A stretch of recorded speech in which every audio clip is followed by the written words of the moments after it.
Welcome to Tripura Info News Update. ত্রিপুরার প্রাক্তন মুখ্যমন্ত্রী মানিক সরকারের বিরুদ্ধে রাজনৈতিক মন্তব্য ঘিরে এফআইআর এর দাবিতে অভিযোগ দায়ের হয়েছে। অভিযোগে ভারতীয় ন্যায় সংহিতা এর একাধিক ধারা উল্লেখ করে তার বক্তব্য খতিয়ে দেখে ব্যবস্থা নেওয়ার দাবি জানানো হয়েছে। পুলিশ সূত্রে জানা গেছে, বক্তব্যের প্রেক্ষাপট যাচাই করা হচ্ছে।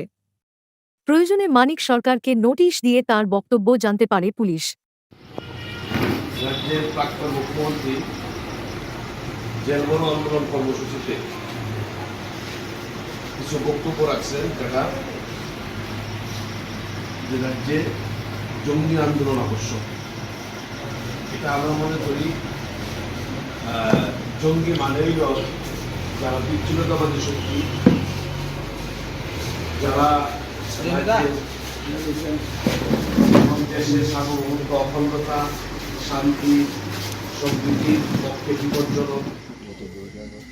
গত 10ই আগস্ট রাজ্যের প্রাক্তন মুখ্যমন্ত্রী মানিক সরকার আগরতলা শহরের মধ্যে সারা দেশে একটা জঙ্গি আন্দোলনের ডাক দিয়েছে। সারা রাজ্যে একটা দাঙ্গা লাগানোর ইঙ্গিত দিয়েছে, যার জন্য আমি এই প্রশাসনের দৃষ্টি আকর্ষণ করে আমি ওনার বিরুদ্ধে যথাযথ ব্যবস্থা গ্রহণ করার জন্য আজকে আমি সিধাই থানায় এসে মামলা দায়ের করি।